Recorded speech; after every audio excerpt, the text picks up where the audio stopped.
call, made sure I knew it wasn't what this class is that I was talking with Tenchita, and she calls me up all the time, as do all of you guys, and say, hey, what should I say to somebody when they ask me this? Or this person just sent me a text asking this. I'm going to call them back. How should I respond to that? And Tenchita was saying she wishes she had just had all these things written down and she could read them. Well, one, we do have a ton of scripts written down. And if you want a script book, we have them printed, and I can have one over to you probably within the week. But there's just so many different scenarios that everybody runs into, and we thought it would be a good idea to get everybody on a call and make this interactive, see what things you guys are running into and that you have a hard time answering. So that could be explaining something to somebody, how to get the close in certain situations, keeping problems from being an issue by getting in front of it. And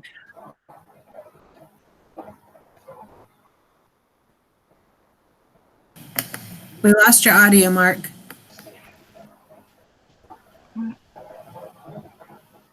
No.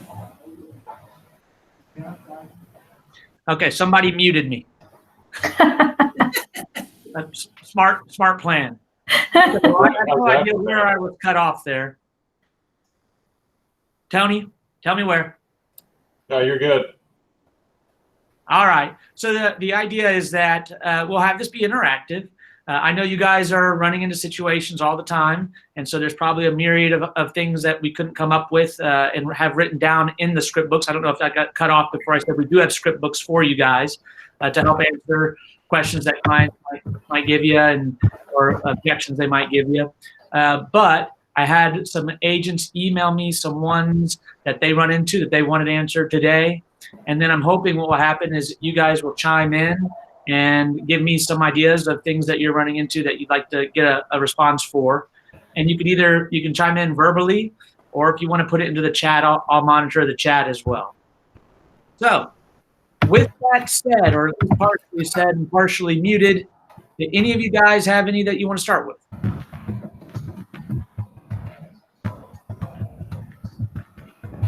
Okay, I'm going to let you noodle on it a little bit then and go ahead and jump in with some of the ones that agents wrote me ahead of time.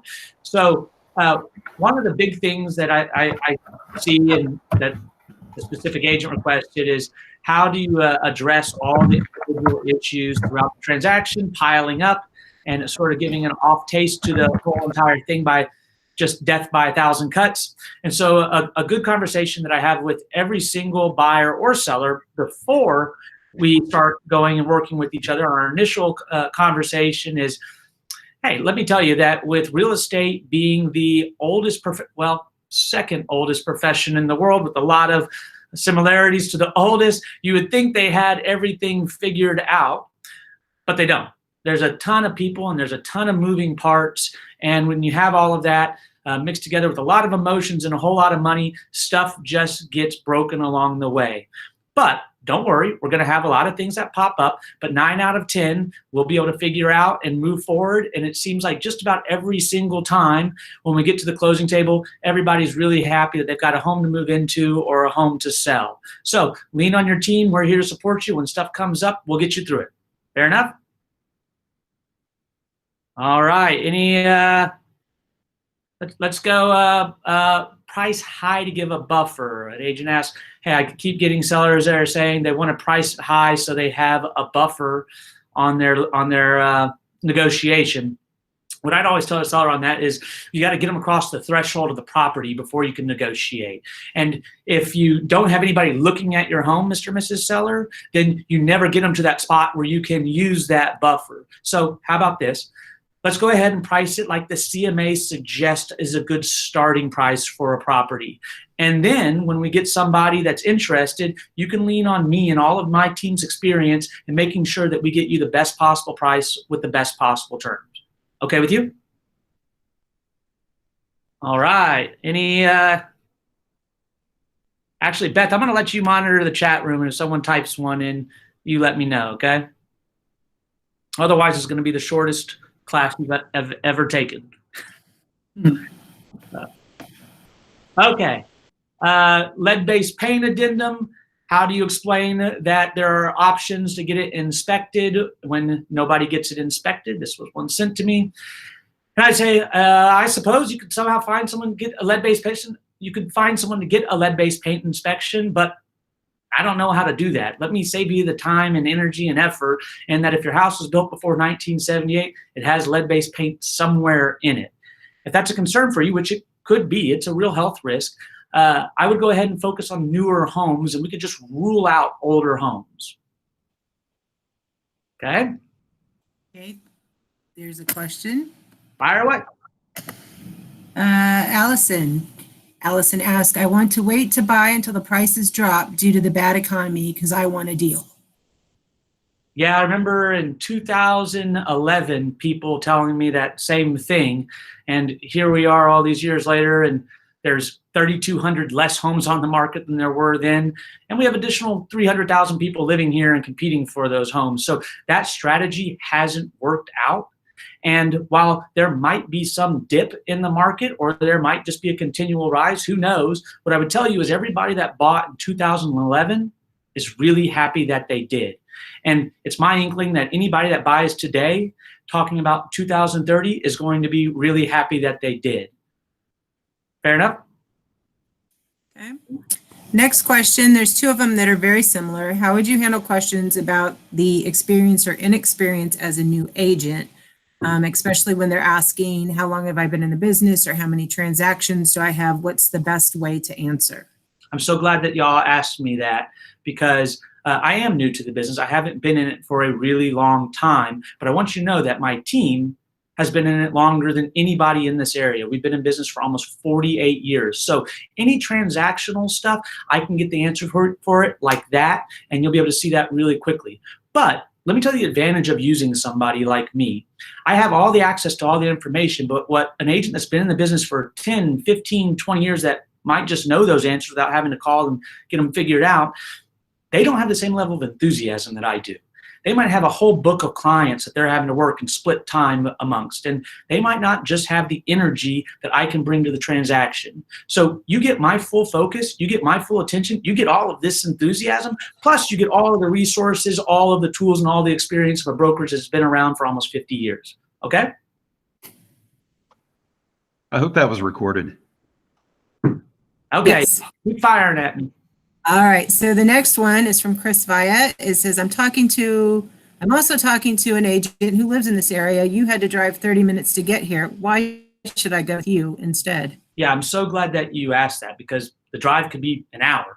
You see, my marketing, my plan to get your home sold isn't based on a specific area. It's tried and true and works across every area. I could do this in Cincinnati and it would get the best possible results.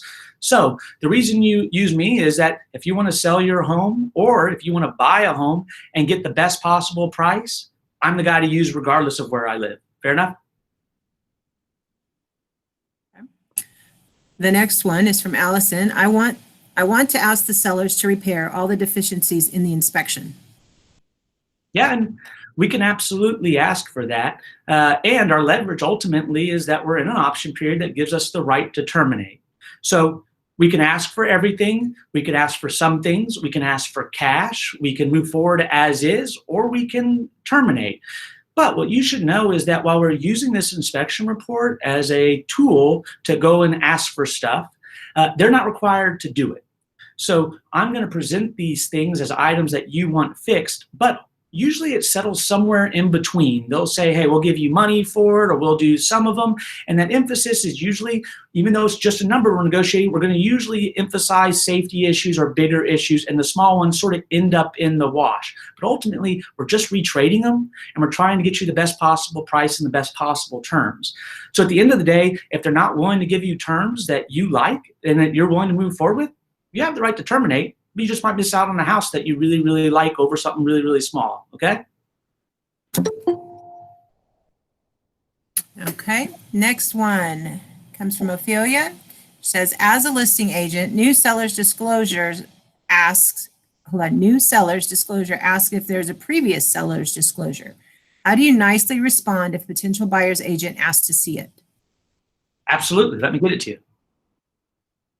So if I understand that question correctly, is if you have a seller's disclosure, you need to disclose. If there's anything you need to disclose, you need to disclose it. Let me spin that one a little bit for a seller, just explaining a seller's disclosure to them on a listing appointment, which is Mr. and Mrs. Seller, here's what we call a seller's disclosure notice. And this is where you're going to list anything that you know about the property that could affect value. And when you're going through this, it's going to seem really, really tedious, and you might have a whole lot of questions. You can call me. I don't know the answers to all of them, but I'll try, or I'll steer you in the right direction. But the idea and the reason that this is so long and detailed and thorough and a pain in the ass, frankly, to fill out is that we're trying to dig for you to think of anything you could possibly think of that was wrong with the property so you don't get sued. A lot of people at this stage think this is a game where they're trying to cover up things. It's the exact opposite. We want to disclose everything, because the worst thing that you could have happen is sell this home and save $1,000 over some item that you didn't disclose, and then get sued for $1 million after it and be penny wise and pound foolish. So really search through your brain, really try to come up with anything that you possibly can that falls under any of this criteria or any other criteria for that matter that might affect value, and let's disclose it to sellers, and I'll deal with it for you on my side. I'll help smooth that transition over so they can understand it and how we factored it into the home value. Right. She responded to that as well, and said inspection report. So what if they're asking to see was it a previous inspection report? The answer to that is absolutely. Let me send it over to you. Disclose, disclose, disclose, disclose. So a lot of agents will say things like, please don't send me the inspection report. And anytime an agent says that to me, or just about every time, I respond with, hey, look, I understand where you're coming from, but here's the deal. I know all of this stuff, and my client knows all of this stuff that we found in the inspection report, and it's context. And I need you guys to have the same context as we have, because we might be asking for $5,000 in repairs or in closing costs, and that might seem ridiculous to you and your seller, even if I tell you what those $5,000 are for. But if you don't know that there was $50,000 of items on there that we didn't ask for, you might think that $5,000 is really high. So I'm going to go ahead and send this over to you. Please review it with your seller, and then I'll reach back out to you and give you an idea of what we're looking for. So the bottom line on that is you got to disclose, disclose, disclose. A lot of brokerages in our community don't understand that. That's the Texas Deceptive Trade Act, and that you can get sued. It's very, very. I recommend everybody go read it. It's not a long read, and it's very loose, and it's intended. In fact, it says in the Texas Deceptive Trade Act, this is intended to be loosely interpreted. That means that people can sue if they feel like they have been misled about the value of a property or something that could affect the value of the property. Next one, if a competitor potential listing agent purposely charges 5% commission, how do I convince the seller to choose me? Well, that's an objection handler, and you're going to handle that one a bunch of different ways, but I would recommend you have 5 or 6 different responses for it. Here's one is that, hey, have you ever realized or experienced that sometimes you go the cheap route and you end up getting exactly what you paid for? Yeah. So on a transaction this size with so much at stake, doesn't that seem like a pretty significant risk for you to take? What I would tell you is that I wouldn't focus on the commission amount. I would focus more on what I think most sellers care about, what you're actually going to put in your pocket net. So let me show you all the stuff that I'm going to do, and let me show you all the ways that I will help you get the best possible price with the best possible terms. Fair enough? Okay. All right. From Mario, how about objections to the buyer's rep agreement saying that the buyer will pay commission if the seller refuses? Say, look, that's a very unlikely scenario to have happen. Almost every property that sells in Austin is listed in the MLS, and that's going to outline how I get paid by the seller. But if that's an objection for you, I just want you to realize that I don't work for free in the exact same way I wouldn't ask you to work for free. I can almost always get the seller to agree to pay for the property. I just need your help in doing that. So if we find a property that's off the MLS, we just need to make sure that our offer says they're willing to pay the commission. And ultimately, if they say no, we can say, okay, we're going to walk. And then they very quickly change their mind and they end up agreeing to pay for the commission because they want the big pile of the money, not the small pile that they're going to save from the commission. So if you'll work with me on this, I feel like we can get there in almost every situation. Fair enough? Okay. All right. The next one says, during the listing presentation, the other agent said that he can sell my house for more than you are suggesting. I think I'll go with the other agent. Yeah, that's a situation that I unfortunately see sellers make a mistake in all the time, and it's called buying a listing. A lesser agent, frankly, oftentimes comes in and just tells a seller that their home will sell for more than it actually will, knowing that most sellers equate the list price with the sales price. But unfortunately, that's not the case. The market determines value. The list price is just a number where you start at. If your price too low, then the market bids it back up. You get multiple offers and it gets back up to market value. If you start too high, the market tells you and you sit and sit and sit, and then you have to reduce your price. So what I would say is my number isn't set in stone. It's not your sales price. It's a list price too. I came to that number using this data. Now, if that agent had different data that I didn't see, let's go over it. But if it's the same data, I need to understand how you're interpreting it differently than I am so that a buyer could understand it. But I've done this for a while, and I tell you that I think I got a pretty good feel for this. And ultimately, if I'm wrong, we can adjust with the market. Fair enough?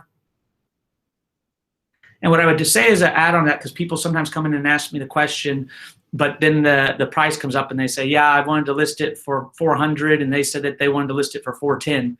You know, if it's in a range of a smaller range, then I'm not going to object over it. But if you're talking about taking on a listing that is grossly overpriced, that you're not going to sell it at that price, that's a different story. There are listings you don't want. Homes that won't sell primarily. Beth, any more? There is. The next one, buyers have a wide area and values required for search and have marked interest on about 100, quote unquote, want to see what's out there. Yeah. So I'm going to spin this just a little bit differently. I'll answer it two different ways, but I often would have a buyer that would send over 15 properties that they want to see. And my response to that would always be like, hey, this is a great list of 15, but which 3 do you want to see the inside of? Because we're not looking at 15 properties today. You won't remember anything about them. They'll all blur together. By the way, you're hiring me as your professional to help shorten this list. So how about this? I don't mind. Let's talk through some of these things and make sure that we narrow your focus a little bit so you're not wasting your time, and frankly, sellers' times also, looking at property that isn't ultimately going to be the right one for you. Okay. The next one is, I am going to go with a discount broker. Redfin only charges 1%. Yeah, and this, I would say this falls back to what you pay for is what you get. And so how about this? I don't mind. Let's have a time to sit down and go over what I provide and my service, and then how many people you'll be interacting with to get that service, or are you gonna be farmed off to tons of people in a transaction and ultimately affect what I think most sellers care the most about, which isn't necessarily the commission, but the net, how much they put in your pocket. So I could meet tomorrow at 10 a.m. or I could meet at Friday at 5 p.m. What would work better for you? Then get to the listing and go through your value benefit. By the way, I love competing against discount brokers. It's a very easy sell. Anybody else got any questions? I've got one for you, Mark, from a personal standpoint. What do you say to a seller that doesn't want to do any repairs? Hey, that's absolutely a decision that you get to make. You should know, though, that we need to bake that into the price. And it's not a dollar for dollar reduction. We're not going to say, hey, I have $10,000 of repairs I'm not going to do, so I'm going to sell it for $10,000 less. You also need to figure out into the formula the pain for a buyer to take that on and the amount of the buyer pool you're going to remove that is just fundamentally not going to be able or willing to do those types of repairs. So it's usually more like not 100% of the cost of the repairs, but more like 150, 200%. And if you're willing to walk away from that type of money, yeah, absolutely, we can list it that way.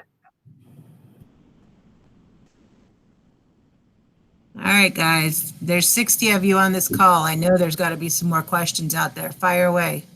I've got some scripts we can go through, or just some scenarios agents asked me about also, but while people are thinking of other ones. This one was, How at the end of a listing presentation do you transition to getting the business, asking for the business? And once I get done going over the price and they agree, I say, do you have any questions? Great. Well, after getting to see the property today and having a chance to get to know y'all even better, I have to say, I'm really excited to work with you guys on getting your home sold for the best possible price and the best possible terms. I mentioned earlier tonight about making sure that we were the right fit and making a mutual decision. Well, I would like to move forward. Are you guys interested as well? And then if you get objections, you can start objection handling.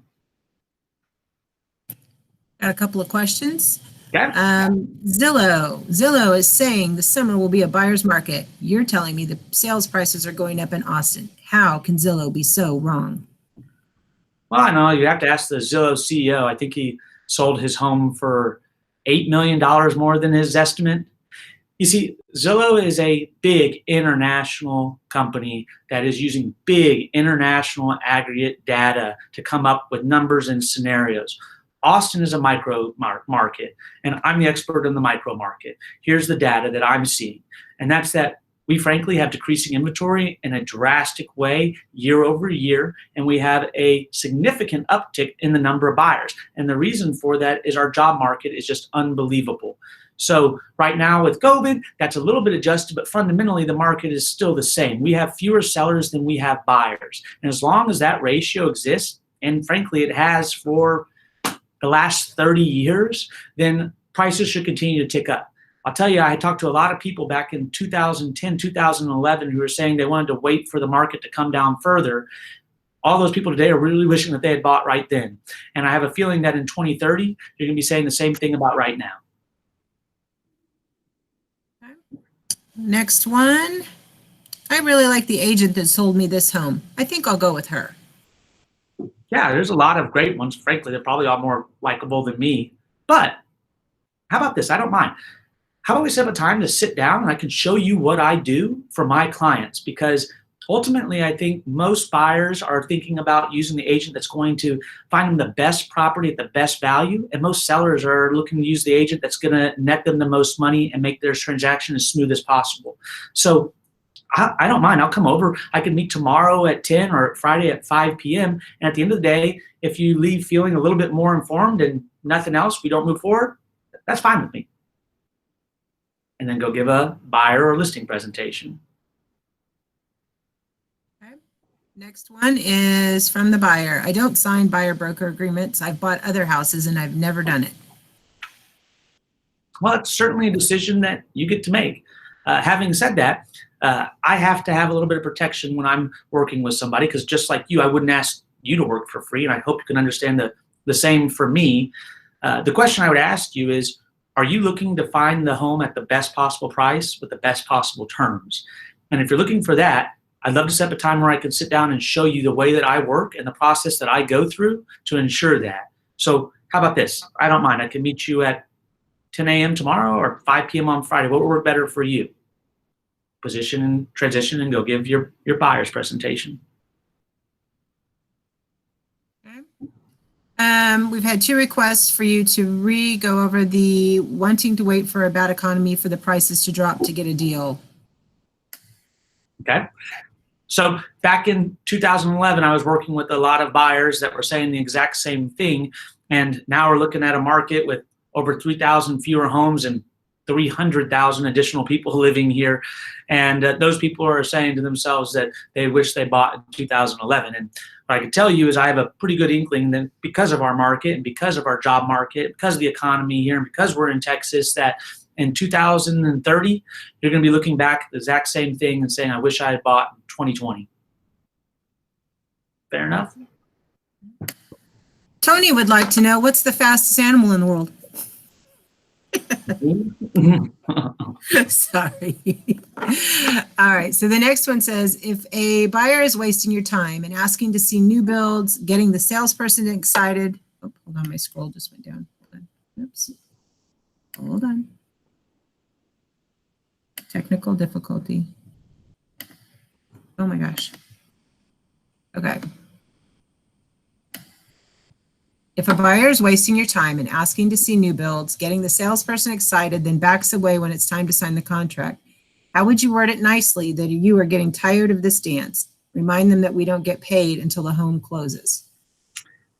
Mr. and Mrs. Buyer, I feel like I've been really letting you down. I've been reflecting on this, and so far we keep getting close to the finish line, but not being able to cross it. And I take full ownership of that. I must not understand what it is that you guys are looking for. So what I'd like to do is set up a time to sit down with you and go over exactly what it is you want in your time frame, and that way we can limit the amount of homes that we go look at and the amount of time that I waste of yours, and find the property that's the right fit for you. And maybe the right fit is the home that you're currently in, and if that's the case, I don't mind. I understand. So let's set up a time to sit down and tighten up your search criteria and really flesh out what it is you're looking for, why you're looking for it, and your time frame, so that we can decide if we want to move forward with each other or not. Fair enough? Okay, the next one is saying that you mentioned properties you don't want to list. Can you please expand on that? I don't list properties that don't sell, or I try not to. So that is primarily listings that are overpriced and a seller that's unreasonable. And I'm very frank with them about that. Look, I'm not here to just list your property. Anybody with a license in the state of Texas can do that. I want to make sure that we're a good fit for each other and that we're going to be able to get to the finish line. And unfortunately, at this sales price, I don't think that you'll be able to get there. So I'm faced with a dilemma, which is that I could come in today and I could just tell you that your home is worth this number, which frankly, I can't find the data to back up. Or I can level with you right now and save you money and time and energy and tell you what the data shows. And when I'm faced with that dilemma, it's not really a dilemma at all. I'd rather level with you just like I'll do moving forward. Fair enough?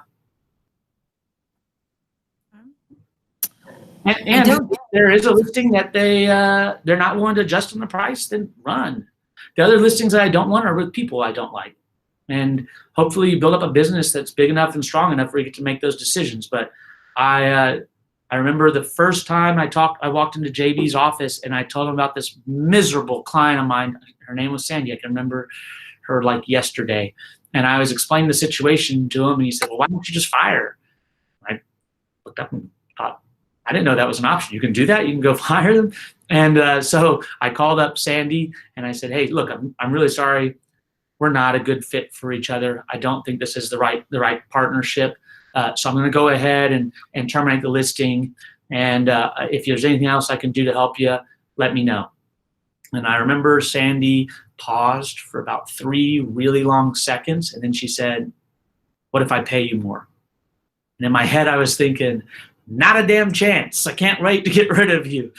But some people just need to have the relationship reframed. All right. And she wasn't the right one to work with. So I told her I'll refer to the agent that I like the least. So Right. Won't sell or miserable people. We'll run from it.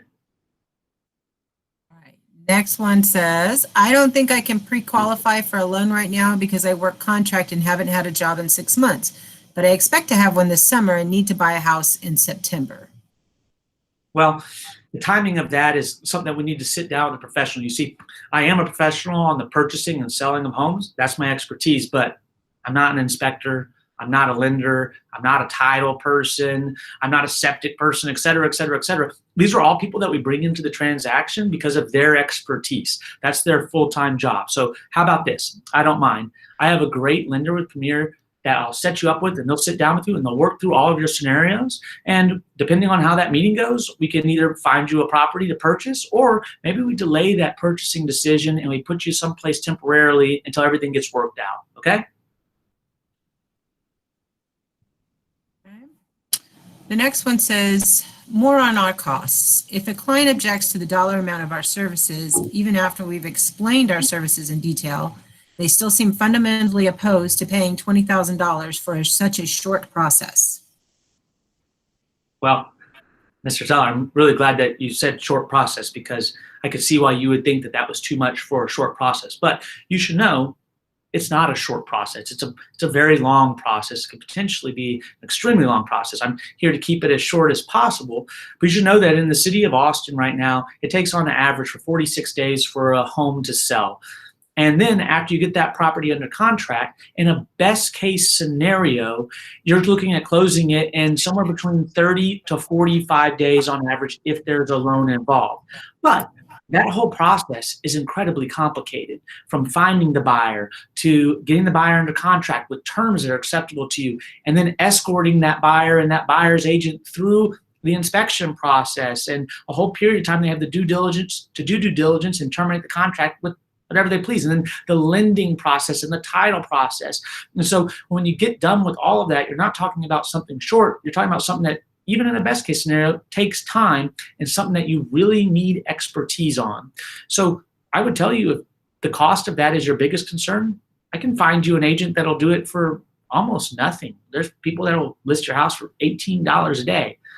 But I'll tell you, you'll get exactly what you pay for, and you roll the dice on the single largest asset that you possibly own by doing that. Fair enough?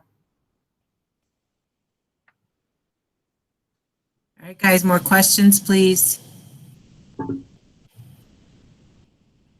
I will say, just as a bigger thing, because we keep coming back to commission objections, which is always a fun topic. Commission objections start with valuing yourself.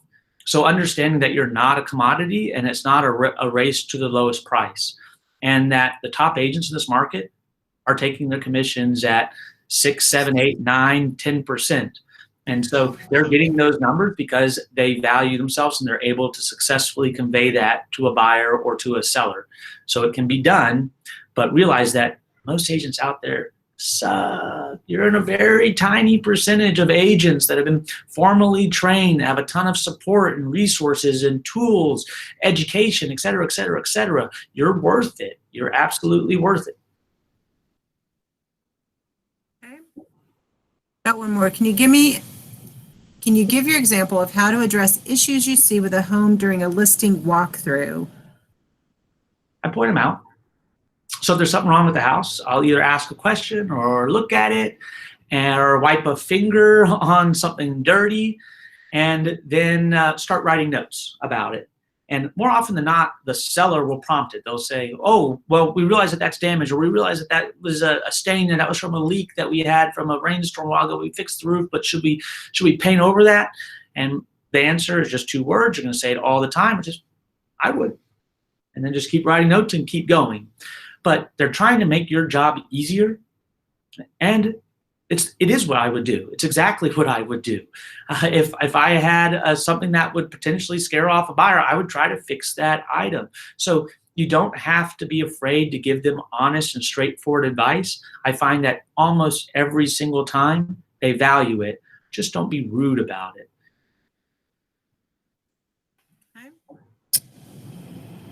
If you chose to fire your seller, would you try billing them for your expenses? How would you handle that? Who asked that question? Because I like the people that gravitate to I can fire someone. Ophelia.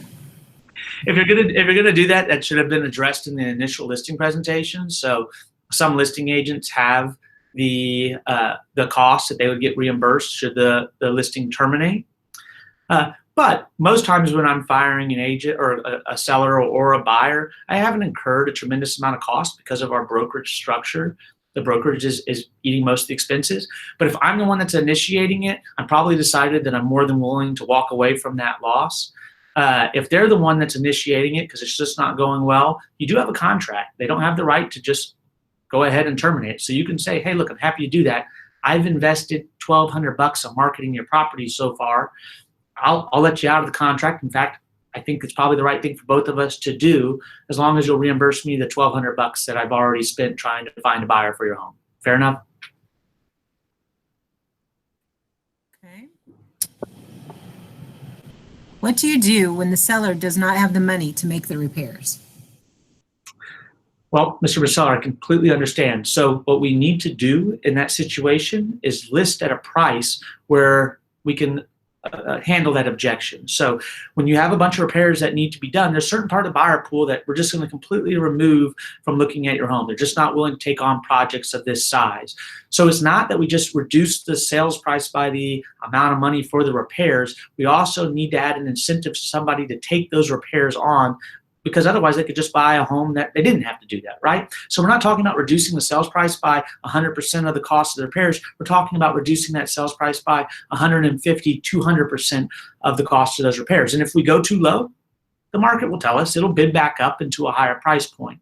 And if we haven't gone far enough, the market will tell us we'll need to keep reducing down into a lower and lower price point. But ultimately, we can still sell your home that way. We just have to bake it in. Can you explain how to ask for business 3 times during a listing presentation and do it seamlessly?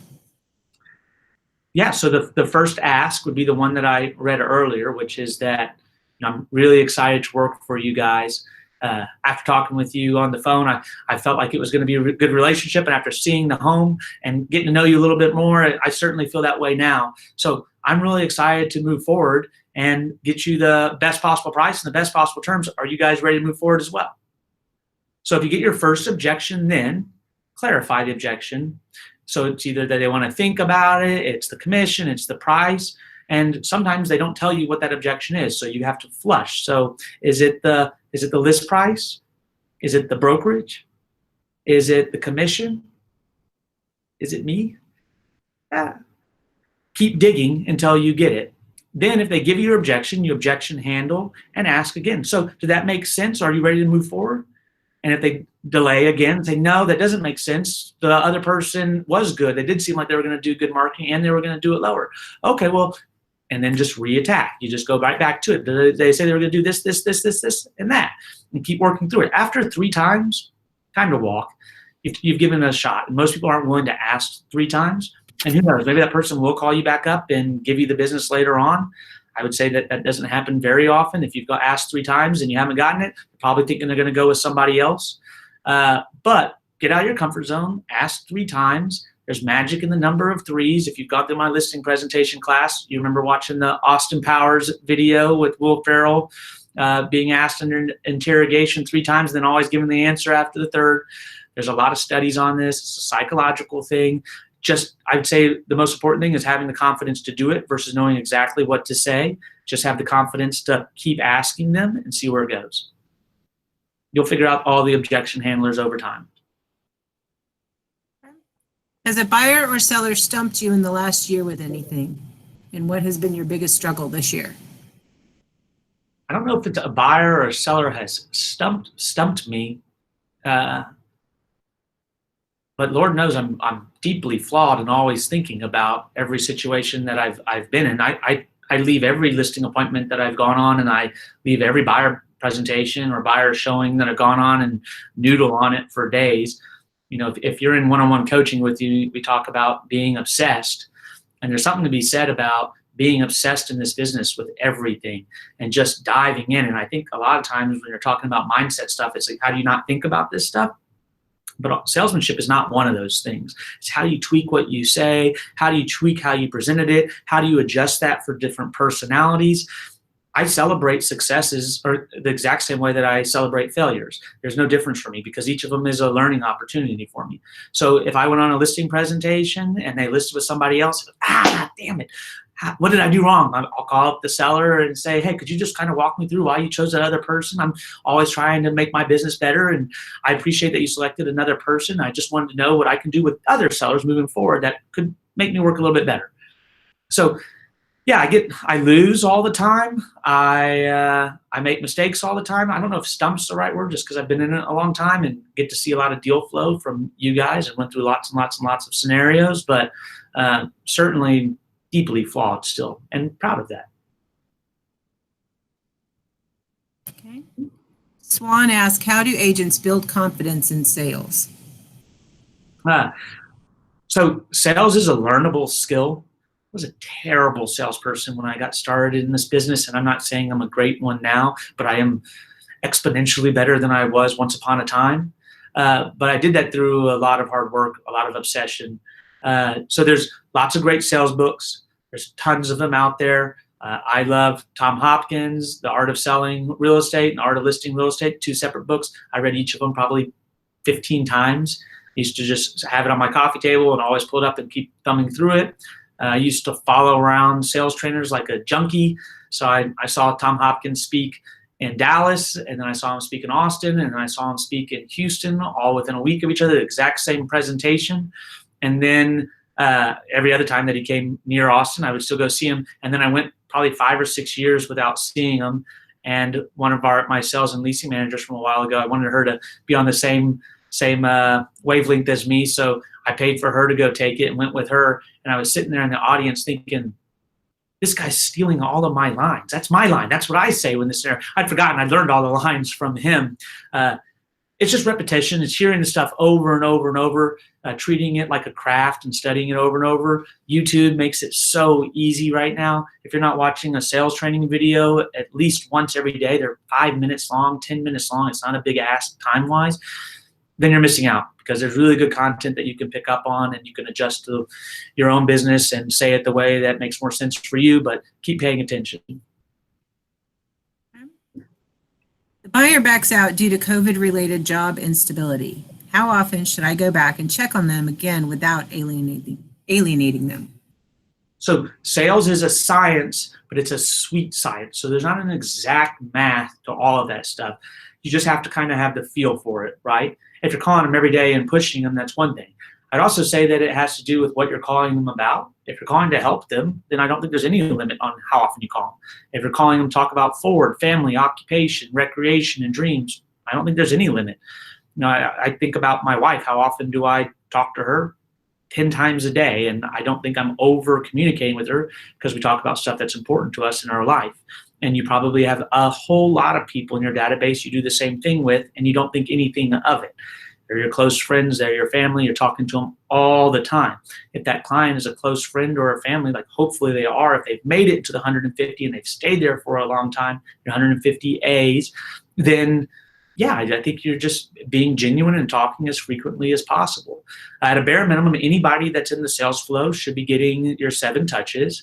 So, and they should be getting that month after month. And you're knowing that you're not always going to get every 7 touch in, but the pursuit of it will keep you front of mind and more likely to transact with them than somebody else that's calling them every once in a blue moon. But everybody's situation is a little bit different. You just got to work through it. We have about 15 minutes left and a few more questions. So the next one is, what are the top 3 things you see new agents do wrong in their listing and buyer presentations? Well, the biggest thing is they don't practice for it until they get a listing or buyer presentation. And when a new agent is getting started, they have this tsunami of things that they need to do to get their business up and running. And you need to do all of those things. But one of those things that you need to start chipping away on is your listing presentation and your buyer's presentation, because you might make $50,000 in one of those presentations. So it warrants time and energy being invested into it. And that's everything from watching videos online to reading our script that we have for the listing presentation. We have the listing presentation video that you can watch. That's a great tool. Unfortunately, it's with me, so the presenter isn't the best, but you can deal with it because hopefully the content is decent. But I would say that that's the single biggest issue, is they haven't practiced for it leading up to it. And then secondly is that the technology is pretty straightforward.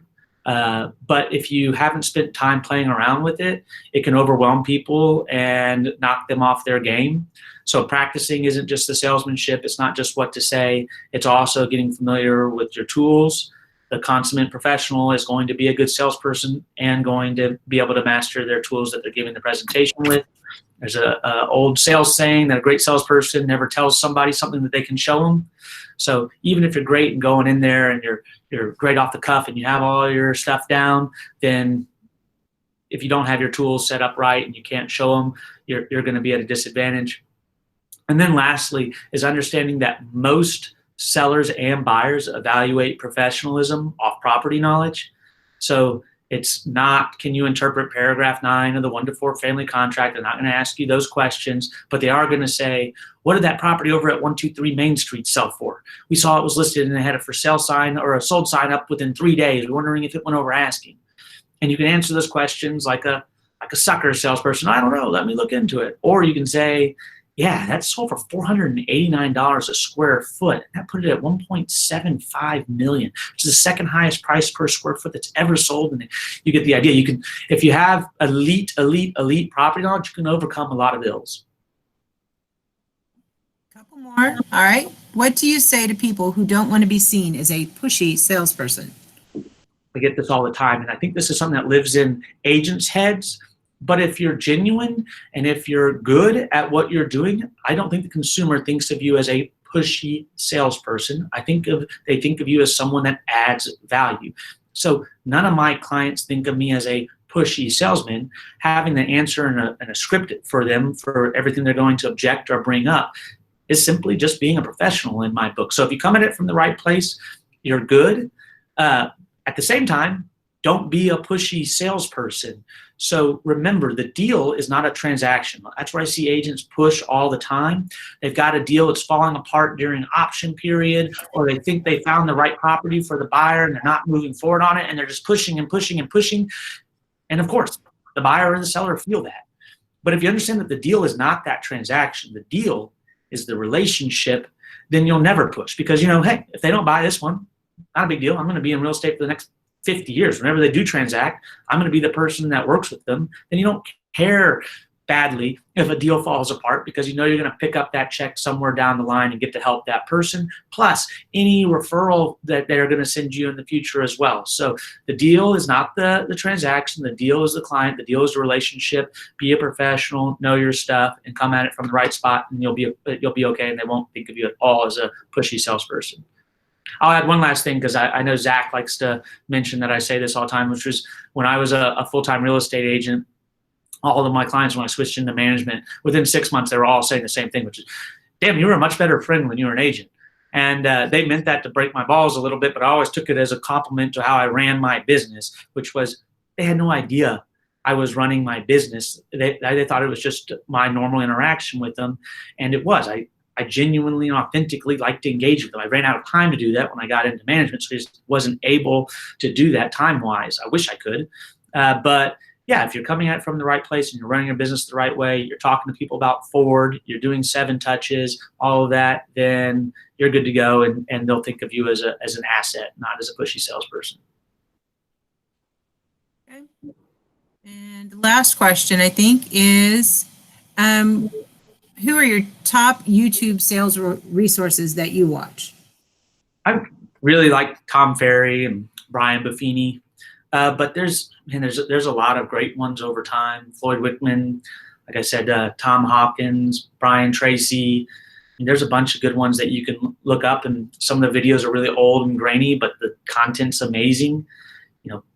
Evolutionary stuff. It doesn't change that fast. Like stuff that's 30 years old, it still is just as relevant today. You might have to sub out fax machine for DocuSign when you're giving the script or giving the pitch, but it's all the same content and it all still works. Hold on, we have time for just a couple more. Let's see. How many times do you ask for referrals during a transaction on average, and how do you ask? So like the idea behind 7 touches is that you have professional marketing that's happening in the background so that your calls, your in-person, and your thank you notes or handwritten notes can just be about forward and family. So my clients all knew I was their agent and that they were being asked on that marketing for referrals, and that occasionally I would do it. But they also knew that when my number popped up on their phone, I wasn't always calling and saying, hey, do you know anybody looking to buy or sell that I can help? That script is a script that you use occasionally, and I usually always did it as a joke where I would say, hey, all kidding aside, I know we've been shooting the shit for 30 minutes, but hey, I was calling you up because I need some help. I'm trying to get this listing sold. Do you know anybody that would be interested in this? No? Okay, well, if you ever have any buyers whatsoever, any sellers, I hope you always think of me. And you could drop it really quickly, and if you're not saying that every single time you call somebody, they want to help you. they want to pick up the phone. They want to talk with you. They want to go to coffee with you. They want to go to lunch with you. They want to do a social, civic, or charitable event with you. But you don't have to ask every single time. I would say once or twice a year, you have it on your calendar that you're going to give a formal ask for business. But most of the other time you're engaging, it's through Ford, and then your professional marketing in the background is doing that work for you. Okay. Do you show up in a suit and tie to every meeting, or do you gauge your attire by the type of meeting? Austin can be funny sometimes about judging formal attire. I always wear a suit. It's easier to explain being overdressed and underdressed. But if someone says, "What the hell are you wearing a suit?" I go, "Yeah, I know, but you're important to me." But hey, seriously, all kidding aside, I want you to know that this isn't a big transaction. There's a lot of money at stake. And I know this might not be your style, but realize there are people that do care about what someone's wearing and things like that. Hell, my dad's one of them. He fired his agent because he came wearing jeans. And I'm going to represent you with the utmost professionalism from everything that I wear all the way up to what I say and how I help give you advice and all the math and all the proper knowledge, et cetera, et cetera, et cetera. Okay, so, and then just transition, go. All right, and we will wrap things up. The last question is, how do we get the script books that you're referring to? Where do those live? If you put it in the chat here that you want one, we can, I'll get them disseminated to you. Give me a week. I'm not sure if Northwest, I think there's some Northwest managers on here. I'm not sure if y'all have the script books or Williamson County managers. If not, I'll get them to you. And I think I have right now, I think I have 30 of them, and if we need to get more printed, give me a few more weeks, but I'll get them to you. And then there's also the sales meeting script on the Boss, not to mention all the videos that Tony has so graciously put together for the company. So you can go watch all of those videos. There are lots of scripts in those as well. And look, finding scripts isn't hard. You can just Google this. There are tons of them, like tons and tons of them at your fingertip. Just make it a hobby of collecting them. Tom Ferry has a YouTube channel he did with Remax many years ago where he had 41 scripts. Start there. I mean, don't let not having a script book slow you down. Start there. That should take you a while to master all of those. Okay, any last questions for Mark? Any last words, Mark? No, I would say that this stuff comes with time, but that time period is greatly reduced if you'll make an effort to practice it regularly. Salesmanship is a learnable skill. And this isn't all just sales. This is dealing with it before it's an issue and stuff like that. The last thing is you don't have to figure this out on your own. Lean on your management team. We're here to help. So if you have questions, if you're about to go on an appointment, if someone asks you something and you haven't answered it yet and you want to see how to answer it, or you answered it and you said, that was terrible, I need another way to answer that question because I'm probably going to get it again if I got it from them, give us a call. We'd love to set up time to sit down with you or talk to you on the phone or do a hangout or something. That's what we're here for. Okay. All right, guys. Such a pleasure. Thank Go you. get them. Bye, guys. Thank you, Mark. Thank you, Mark. My pleasure.